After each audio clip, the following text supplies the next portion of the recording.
del child support, quién determina el child support, cómo se determina, y también otras cosas importantes como por ejemplo el time sharing, el tiempo compartido, cómo se determina todo esto. Vamos a verificar que ya esté el abogado aquí en línea. Bienvenido, abogado, muy buenas tardes y feliz de tenerlo nuevamente aquí en Radio Luz Miami. Muy buenas tardes, Wendy. Muy buenas tardes a todos. Muchas gracias por la invitación. Claro que sí. Abogado, tenemos bastante tiempo que no conversamos, pero creo que es bueno siempre todos estos casos volverlos a refrescar. Vamos a iniciar, abogado, especificando en sí la responsabilidad paterna y cómo se determina. Vamos a empezar con ese tema, abogado, el día de hoy.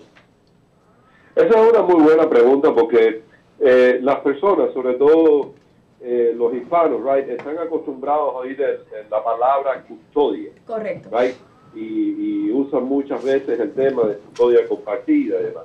Y la realidad es que custodia no existe bajo la ley del Estado de la Florida. Okay. Básicamente se divide, lo que sería custodia se divide en dos cosas diferentes, una siendo el tiempo, el time sharing, que es el tiempo con los niños, y el otro es la responsabilidad paterna, en inglés se llama parental responsibility, que se viene siendo las decisiones, cómo va a efectuarse el tomo de decisiones sobre los niños. Entonces, cuando se habla de responsabilidad paterna, hay dos maneras de hacerla predominantemente. Okay. Una va a ser responsabilidad paterna compartida, o en inglés shared parental responsibility, y la otra es sole parental responsibility o responsabilidad paterna sola. Okay. Muy difícilmente la Corte va a hacer casos bien raros para que la Corte otorgue sole parental responsibility o responsabilidad paterna solo a uno de los padres.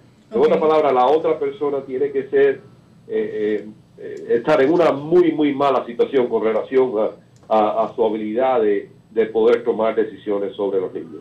Como regla general, la Corte va a otorgar un shared parental responsibility o responsabilidad paterna compartida. Va a haber casos donde a lo mejor se hace una excepción a la regla y se le da a uno de los padres, se da una responsabilidad compartida, pero se le puede dar a uno de los dos padres el último poder de decisión. Sobre todo en casos como, por ejemplo, vamos a suponer que el papá vive muy lejos o viaja mucho, entonces se torna difícil para la mamá para obtener el consentimiento del padre cuando se hagan decisiones importantes. Entonces hay que tomar la decisión o hay que firmar un papel, y entonces en ese tipo de casos raros a lo mejor la Corte puede que otorgue esa excepción. Pero como regla general estaríamos hablando de responsabilidad paterna compartida, lo cual quiere decir lo siguiente: hay dos tipos de decisiones grandes y decisiones pequeñas. Las decisiones pequeñas es lo que hacemos día a día, ¿no? Claro. ¿Qué tipo de comida queremos darle al niño? ¿Qué tipo de ropa queremos que el niño se ponga? ¿A qué hora va a dormir? ¿Qué tipo de videojuegos va a jugar? Entonces ese tipo de decisiones en la persona que tiene el niño en el momento en la que las toma. Es fácil. Ahora, decisiones grandes, esas se tienen que tomar en conjunto. Okay. Y decisiones grandes generalmente va a cubrir tres temas: médico, educación y viajes internacionales. Entonces, para esos tres temas, como regla general, van a tener que ponerse, pero hay unos cuartos que no mencioné: religión. Entonces, para ese tipo de cosas grandes, los padres se van a tener que poner de acuerdo, y si no se logran poner de acuerdo, hay que filear una moción en la Corte para que entonces el juez decida qué es lo que se va a hacer con relación a esa decisión grande. Excelente. Y abogado, también usted hace un tiempo nos habló del tema de las noches, que es muy importante en cuando se hace este tipo de acuerdos, por ejemplo, con el juez. ¿De qué se trata esto y qué tiene que ver con este tiempo compartido y con el child support de alguna manera? Ok, hablamos de parental responsibility. Te dije que la segunda parte del action, que es el tiempo con los niños. Correcto. Entonces el juez o la jueza va a determinar en el caso cuántas noches o cuánto tiempo va a pasar el niño con mamá o con papá. Entonces lo que las personas no conocen cuando mencionas la palabra de las noches es que muchas veces yo hablo con clientes y yo les pregunto, ok, ¿y con qué frecuencia tú ves al niño? Correcto. Ahora yo lo veo todos los días, lo recojo de la escuela, pasamos unas horas y después va para la casa la mamá y así sucesivamente. Y lo que ellos no se dan cuenta es que para el propósito de cálculo de child support, eso cuenta como cero, porque lo único que cuenta para el propósito de child support, a la hora de dar crédito por el tiempo que el niño pasa con mamá o con papá, son las noches, donde duerme el niño ese día. Entonces, para que el padre reciba un crédito, en ese sentido, tiene que tener un mínimo de noches, que está alrededor de entre 72 y 73 noches al año. Quiere decir que menos que eso, menos de 72, 73 noches al año, es lo mismo que cero. Y es lo mismo que cero también, aunque tú veas a tu niño el año entero, todos los días, pero si el niño al final del día no duerme en tu casa, aunque tú pasaste la mayoría del tiempo con él, cuenta como cero para el propósito de child support. Perfecto. ¿Y cómo se calcula en el tema, por ejemplo, nos habló de ese tema de los viajes, que es muy importante también, pero por ejemplo, a nivel estatal, ¿también hay un permiso si quieres sacarlo, por ejemplo, aquí dentro del estado o solamente cuando son viajes internacionales? La regla general, y es una pregunta muy interesante que me hacen, porque la respuesta a esa pregunta va a cambiar muchas veces dependiendo del condado en donde estés viviendo. Okay. Obviamente estamos viviendo en el sur de la Florida, right? Miami-Dade County, Broward, donde nos están escuchando la mayoría de los oyentes, y como sabemos hay muchos inmigrantes, right? Tenemos muchas personas que venimos de otros países. Entonces, la regla general aquí en el sur de la Florida va a ser que el estándar va a ser que cuando hay un viaje internacional, la persona, el padre o la mamá que quiera viajar, tiene que pedirle permiso por escrito a la otra persona. Ahora, tú no puedes decir que no por capricho. Tienes que tener un motivo legítimo, right? Que generalmente va a ser alguna cuestión de alguna preocupación por la seguridad del niño o algo así, para decir que no. Si no, tienes que dar el permiso. Y si tú no lo das, la corte se hace una moción y la corte va a otorgar ese permiso. Pero generalmente solo aplica para viajes internacionales. Ese es el estándar. Para viajes dentro de la Florida o viajes dentro de los Estados Unidos, a menos que los dos padres estén de acuerdo. Yo he tenido casos donde los padres en algún momento estuvieron de acuerdo, quisieron hacerlo así. No creo que sea buena idea, pero ha pasado, donde ellos se ponen de acuerdo y exigen que por escrito tiene que haber permiso por escrito antes de que los niños puedan viajar con los padres dentro de los Estados Unidos, incluso dentro de la Florida. Mala idea, en mi opinión, porque después hace muy difícil, ¿ves? Desde un punto de vista práctico, la habilidad de pasear con el niño. Imagínense, para todo vas a tener que pedir permiso. Y piensa para que tú veas las distancias, right? Lo cerca que está Broward, lo cerca que está Palm Beach. Y si tuvieras que tener permiso prescrito para ir con tu niño a esos lugares, se hace muy difícil, se hace muy poco práctico. Como regla general estamos hablando para eso de viajes internacionales. Y te decía al principio que cambia de condado a condado. Yo he tenido casos en el norte de la Florida donde hablo de ese tema con abogados que practican en el norte de la Florida, por ejemplo, en Tampa o Jacksonville, y ellos me ven de lo más raro cuando yo menciono permiso para viajes internacionales, porque en esos condados viajan internacionalmente sin permiso. ¿Por qué? Porque si te pones a ver, no es tanto problema, no hay tantas personas de otros países, y parece que como se torna menos problema, right? Menos rutina en ese tipo de casos para que las personas viajen internacionalmente. Bueno, eso es es complejo. Toda esta información realmente tiene bastantes detalles que por supuesto siempre es grato escuchar su experiencia, abogado. Giovanni también está aquí. Después, abogado, quiero preguntarle justamente algo que no va directamente con lo del Child Support, pero sí con lo del DUI, pero lo voy a dejar con Giovanni un momento. Abogado, nada más para desearle feliz año, que desde el año pasado no tenemos ningún tipo de contacto, abogado. ¿Todo bien? Todo bien, Giovanni. Muchas felicitaciones por el año nuevo a ustedes igual, y nuevamente muchas felicitaciones por el gran trabajo que ustedes hacen en la comunidad, con la fundación y demás.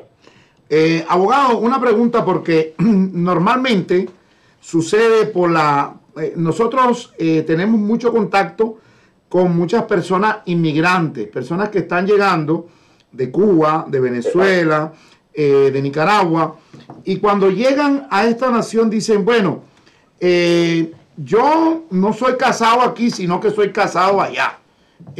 O yo tengo un hijo que lo tuve con el papá, pero el papá todavía no ha llegado y va a llegar dentro de poco. Ahora, la pregunta que le quiero hacer es, esa persona que entra acá, ¿legalmente está casada aquí en los Estados Unidos? ¿O hay un proceso? 100%, ¿ok? 100% la persona, tú estás casado en cualquier parte del mundo y ese matrimonio es válido en los Estados Unidos. La única excepción que yo te pudiera decir sería, en caso muy, muy raro, por ejemplo, un matrimonio que se haya hecho en otro país de algún tipo pero que se haya hecho de alguna manera que sea en violación de la ley de los Estados Unidos, y a lo mejor entonces en ese tipo de caso bien raro, right, a lo mejor la corte aquí en los Estados Unidos estaría, o sea, declinaría o no aceptaría el acta de divorcio en otro país. Pero eso va a ser muy raro y vuelvo y repito, sería en algún tipo de circunstancia donde fue un tipo de matrimonio que sea en violación de como son las normas y las leyes de los Estados Unidos. Ahora, abogado, por ejemplo, si una persona que, vamos a hacer de cuenta y caso, la señora vive en el condado de Miami-Dade y el marido apareció en Nueva York, tienen un hijo en común, esa persona, y están casados en Cuba, por ejemplo, esa persona, abogado, puede hacer algún trámite de divorcio aquí en el condado de Dade sin tomar en cuenta a la persona que está en Nueva York. Se puede hacer, pero no es necesariamente sin tomar en cuenta. Al tú vivir aquí por más de 6 meses en este estado, el estado de la Florida va a tener jurisdicción sobre ti para el divorcio, ¿ok? Ahora bien, puede que haya dificultades, ¿ok?, con relación al niño, servicio de proceso, sobre todo si no puedes encontrar a la otra persona, sobre todo cuando vamos a estar hablando de temas como decidir la custodia de los niños o decidir cómo vamos a distribuir las propiedades y temas de índole. Ahora bien, para hacerte soltero, o sea, para la pregunta específica de la corte va a tener la habilidad de hacerte soltero, la respuesta es sí. O más probablemente que no, en ese tipo de casos, la corte va a otorgar el divorcio, pero si no se logra encontrar o obtener jurisdicción sobre la otra persona, más probablemente lo que va a pasar es que la corte va a reservar y no va a tocar el tema, por ejemplo, de los niños o de las propiedades, y eso se dejaría para otro momento cuando se logre obtener eso. Ok, por ejemplo, en el dado caso, el niño está con la mamá, ¿verdad? Y el padre nunca se ha hecho responsable de la custodia del niño. Él vive en Nueva York, no, o sea, se cree que vive en Nueva York, pero la persona tiene la habilidad, después de los 6 meses, de residir en el sur en el condado de Miami-Dade, tiene la habilidad de poder solicitar el divorcio, ¿no?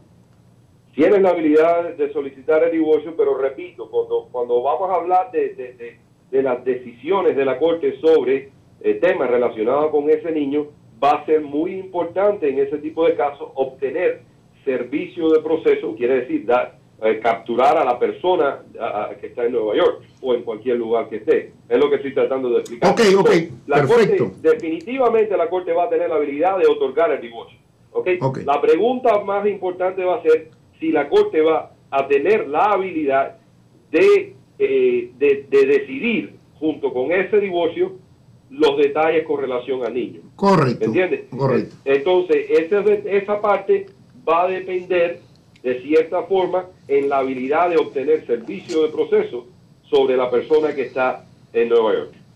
Abogado, muchísimas gracias. Y el día 7 de mayo nosotros vamos a hacer un evento en nuestra fundación que se llama Justicia para Todos, donde van a estar abogados de migración. Esperamos contar con el apoyo suyo, el apoyo de su esposa, la abogada, para que podamos dar un poco más de información a nuestra comunidad que tanto lo necesita, abogado. Muchísimas gracias por ese tiempo que nos dedica a nosotros.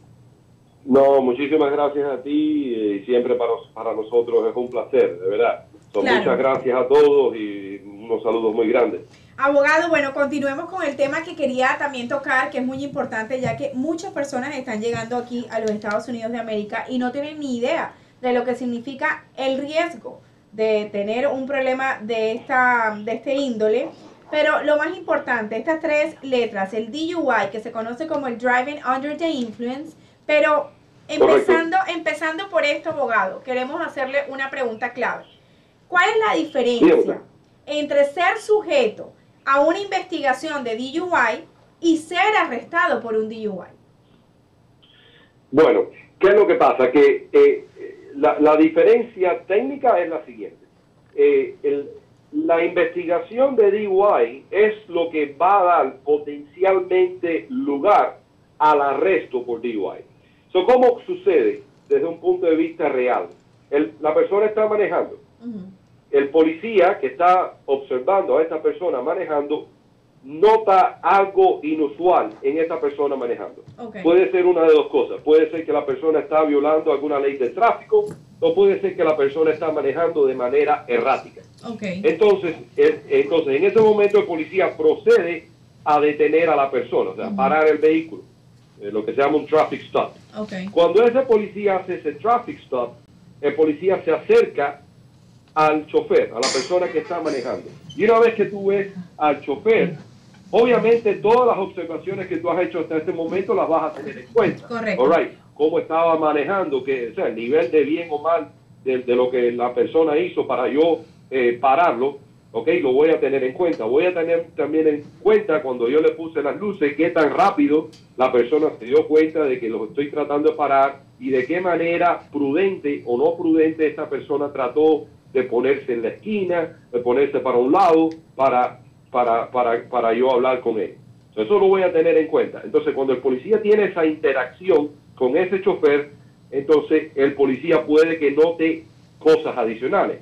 El aliento al alcohol, los ojos aguados o rojos, la persona que no pueda comunicarse bien con el policía, que no sigue instrucciones. Ahora el policía tiene sospechas, basado en todo, que esta persona está bajo la influencia del alcohol, y ahora el policía tiene la información necesaria para decirle, ok, vamos ahora a conducir una investigación de DUI. Entonces, ¿qué cosa es la investigación de DUI? Son las famosas pruebas de carretera que oímos hablar, right, todo el tiempo, de ponerse en un pie, de caminar la línea recta, los pasos, atrás hacia adelante, la prueba de la pluma, right, que le dicen que es donde el policía te presenta una pluma y tienes que seguirla con los ojos para ver si hay movimiento involuntario de los ojos y así sucesivamente. Entonces, cuando el policía conduce todas esas pruebas de carretera, right, que son parte de esa investigación de DUI, el policía, basado en todas las observaciones que ha tenido en esa interacción con el chofer, va a hacer una determinación. Y la determinación es la siguiente: si hay causa probable en ese momento de que esa persona ha cometido, está impedido por alcohol o por droga y por lo tanto ha cometido el crimen de DUI. Entonces, si en ese momento es más probable que no, que la persona está impedida, entonces el policía tiene causa probable y en ese momento puede proceder al arresto del DUI. Ok, abogado, y muchas personas preguntan, ¿qué pasa si se niega a esta persona a hacer esta prueba en este momento, lo que usted nos ha explicado anteriormente, que el bolígrafo, que se pone en un pie, que es en el otro? ¿Qué pasa? ¿Cuál es el siguiente paso? Esa es muy buena pregunta. ¿Por qué? Porque el policía te va a decir, ok, te estoy dando la oportunidad, right? El policía te dice, te estoy dando la oportunidad para que tú hagas las pruebas y me demuestres que no estás impedido, right? Te lo presentan como una oportunidad. Correcto. Para el chofer. Entonces, ¿qué pasa? Que es un arma de doble filo. Porque si usted hace las pruebas y en la estimación, ¿okay?, del policía, acuérdese que el que decide, porque a lo mejor en su mente usted caminó muy bien, pero la decisión no es suya. Exacto. Entonces, pero si usted hace bien y el policía está de acuerdo con usted, entonces no pasó nada. ¿Qué es lo que pasa? Que si no hace que si hace la prueba y la haces mal, Ahora estás arrestado por DUI y entonces esas pruebas que hiciste y cómo hiciste mal las cosas en esas pruebas van a ser evidencia cuando venga el día de juicio de que tú estabas impedido. Ahora bien, si tú rehusas hacer esas pruebas, ¿ok? El policía entonces va a hacer una determinación basada en lo que él vio antes, ¿me entiendes? En la manera que estabas manejando, en la manera que te comportaste, en la manera que hablaste, y basado en esas observaciones es que el policía va a hacer ese tipo de decisión. Abogado, dígame. Perdóneme que me queda, que me meta en esta conversación. No es más complicado si la persona hace los pasos que el policía quiere, no es mejor que te lleven directamente a la cárcel. O sea, lo que te estaba tratando de explicar, hay expertos legales que dicen que sería más conveniente rehusar a la prueba. Porque acuérdate que cuando vayamos a ir a juicio, right, quien tiene, bajo la constitución de este país, quien tiene que probar la culpabilidad es el gobierno. Es correcto. Tú no tienes que probar que eres inocente. Ellos tienen que probar que tú eres culpable. Entonces, si tú no hiciste las pruebas de carretera, muchos expertos van a decir, ok, ¿dónde está la evidencia? De que ¿cómo tú puedes probar, si él no te hizo las pruebas de carretera, cómo tú puedes probar que esa persona estaba impedida? Ahora bien, el disclaimer es muy importante para que las personas no piensen que eso es la manera fácil de salir. No lo es. Bueno, una recomendación. Que han sido convictos de DUI después de haber rehusado las pruebas de carretera. Porque, vuelvo y repito, el oficial puede usar las otras observaciones. ¿Me entiendes? De hecho, te digo más. Si tú estás tan impedido, va a haber ocasiones, Giovanni, donde el chofer piensa, para que tú veas, está tan impedido por el alcohol que simplemente no puede físicamente hacer la prueba porque te está cayendo. Claro, está agarrado al espejo del carro. Exactamente, no podemos hacer la prueba porque no es seguro para ti hacer ese tipo de pruebas. Abogado, estamos en vivo en Radio Luz Miami, 1450 AM, 101.9 FM. Y para aquellas personas que nos están escuchando, que van manejando, es bien importante esta pregunta. Hay personas que andan manejando con una licencia que es otorgada, por ejemplo, le dicen la internacional, que manejan con una licencia que es del país de ellos. Ahora, ¿qué pasa cuando, por ejemplo, yo voy manejando con unos espejuelos, voy manejando sin espejuelos y en la licencia dice que yo necesito tener los espejuelos puestos? ¿Qué es lo que sucede? Me dejo que me pongan el ticket. ¿Cuál es la situación que debo de hacer en ese momento yo con una licencia que no es de este país?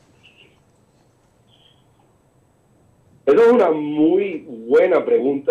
Y óigame, esto es lo fascinante de esta línea de trabajo, que en todos mis años de trabajo, primera vez que la escucho. Si no ando con lentes y la licencia lo requería. Sí. Eso va a ser más bien, acuérdate que cuando te para la policía aquí, no te para la policía basado en un incumplimiento de la ley del país donde tú tienes la licencia. O sea, a ti te están parando por un incumplimiento de aquí, de los Estados Unidos. Correcto. De la ley de la Florida. Entonces, ¿qué es lo que pasa? La ausencia de tener los espejuelos en ese caso, en mi opinión, no creo que necesariamente sea una violación de la ley de los Estados Unidos, a menos que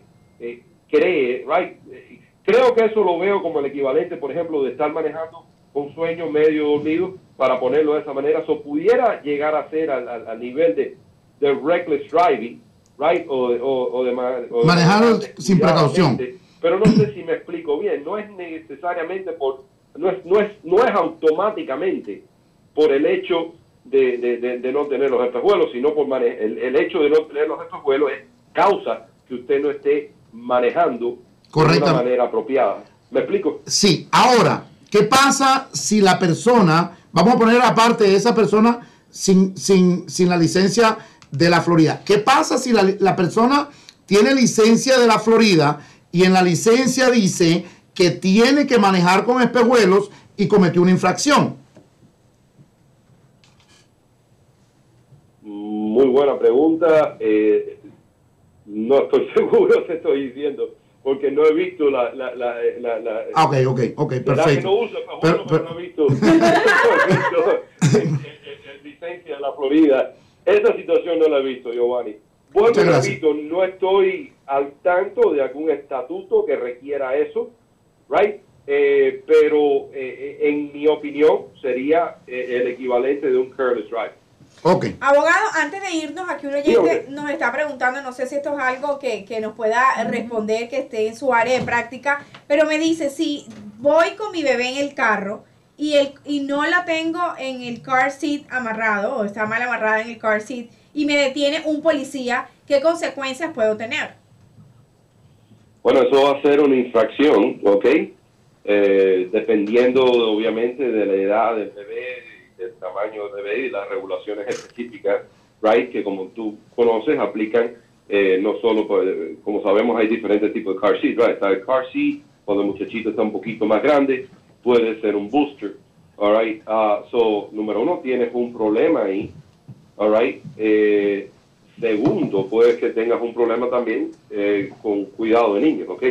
Y sobre todo si tienes algún tipo de custodia legal o batalla legal con el padre de los niños o demás, es una situación bien delicada. Wow. Abogado, muchísimas gracias. Quiero darle a nuestro radioescucha el número de teléfono de la oficina, que es el 305-755-2500. Que cualquier persona que quiera llamarlo para cualquier tipo de problema que tenga de lo que es la parte de DUI, en la parte de familia, pues se pueden comunicar con las oficinas del abogado Irán Paz, que me imagino que está en Hialeah, ¿no, abogado? Exactamente, estamos en el 4160 West 16 Avenida. El número de suite es el 304A aquí en Hialeah. Y el número, como dijiste bien, 305-755-2500, estamos a su disposición. Bueno, abogado, muchísimas gracias. Vamos a ver cuándo nos puede acompañar en vivo, un día lunes, para poder ampliar toda esta información con nuestra comunidad. Vamos a estar en contacto con usted para eso. Muchísimas gracias. Muchas gracias a ustedes, que tengan un buen resto del día. Igualmente. Bueno, tantos temas, Giovanni, que podemos comunicar, el tema, muy interesantes. Son temas complicados, pero el abogado es abogado de la parte criminal. Correcto. Cuando hablamos de la parte criminal, hablamos, por ejemplo, del DUI, que es una cosa. Hay veces que hay abogados que son enfocados tanto en temas criminales que en la parte de los problemas de los tickets. Cuando tú tienes un ticket de, por ejemplo, exceso de velocidad o te tiraste una luz. Pero hay una cosa que es importante cuando se habla del tema de los espejuelos. A vivencia propia se considera como algo criminal, porque si no tiene los espejuelos puestos, claro, dice el estado de la Florida que eso se considera como parte criminal. Y otra de las cosas en el récord de la persona que maneja con un niño, con una persona que no está, es por el peso. El peso. Si tú no llegas a la cantidad del peso, el niño puede tener 3 años y a lo mejor es grande y necesita un booster, un ajuste para poder levantarse. El problema es que por temas de seguridad a lo largo de los años han habido una cantidad de accidentes y el niño cuando no va en una silla es un proyectil automático. Se han visto en películas, yo recuerdo en las clases que salen los niños, lo primero que sale es un impulso que sale por ese cristal como que si fuese una bala. Y han habido accidentes, recuerdo en el año 90 y algo, un accidente en Hialeah en la 103 y el Palmetto, en la parte de abajo del Palmetto, un niño salió como proyectil y se incrustó en la parte de la pared, voló, salió, y así sucesivamente. Hay demasiados accidentes provocados por la falta de carácter, claro, de los padres, porque a veces que nosotros venimos con el niño y el niño viene molestando o no se quiere poner meterse en la sillita y nosotros para la comodidad lo dejamos, pero eso es un ticket grande. No quiere decir que al tener un ticket la persona va a suspenderle la licencia, pero sí creo que pasa a ser parte de puntos que creo que son 3 puntos en la licencia, y tienes que ir a la escuelita para que aprender, sobre todo cuando tú vas a la escuelita, tú vas a aprender videos o a ver videos durante 2 horas, 3 horas, para que te des cuenta por qué el niño tiene que tener la silla de seguridad, porque son proyectiles, igual que el exceso de velocidad, igual cuando tú manejas con la influencia del alcohol o la droga, que sales, lo que te dan en esas clases es aprender a poder discernir en tu mente por qué es que las personas y los niños deben de venir en una silla. Ahora, hay abogados que te quitan el ticket, o sea, que es controversial, ¿no? Porque una cosa que cometiste un delito y que deberías de pagar por ese delito, pero hay abogados que se dedican, tienen la manera razonable de poder llevar a la corte y quitarte esos puntos que te ponen que de antemano beneficio, porque tú no vas, te cobran $65, no vas a la escuela y te quitan los puntos. Lo interesante de esto es que te quitan los puntos en la licencia, Wendy. Wow, increíble, de verdad que tantos temas interesantes. Vamos a hacer un programa especial justamente de eso de DUI, de Driver Under the Influence, para que el abogado nos explique todos los requerimientos, también todas las variantes, porque no solamente es cuando usted va tomando un licor, una cerveza, un whisky, lo que sea, pero también cuando puede estar bajo una influencia de una droga como un Xanax o cualquier tipo de droga que le quite la capacidad de poder conducir ese motor, ese auto. Una pregunta también que nos hicieron un oyente, que vamos a dejársela para la otra, que si por ejemplo va en un scooter, pero va borracho, ¿verdad? Bueno, y comete un accidente, que puede ocurrir en ese caso. Te la voy a contestar ahora mismo, porque dentro de la parte, el abogado Irán Paz fue profesor mío, y no de una clase, de varias clases, y una de esas es que si tú vas en un aparato que es motor, cualquier motor que sea, eso es penado. Okay. ¿Por qué? Porque de la única forma que sea una bicicleta de pedal, sin embargo, si la bicicleta tiene motor, está bajo la influencia del alcohol, o a cualquier tipo de medicamento, estás en problema, tienes DUI, bueno, porque sí, es un motor. Todo lo que sea motor tiene problema. Bueno, así que muy importante, y sobre todo, ¿qué hace usted? ¿En qué momento lo hace? Y las consecuencias, por supuesto, de hacerlo. Vamos a hablar justamente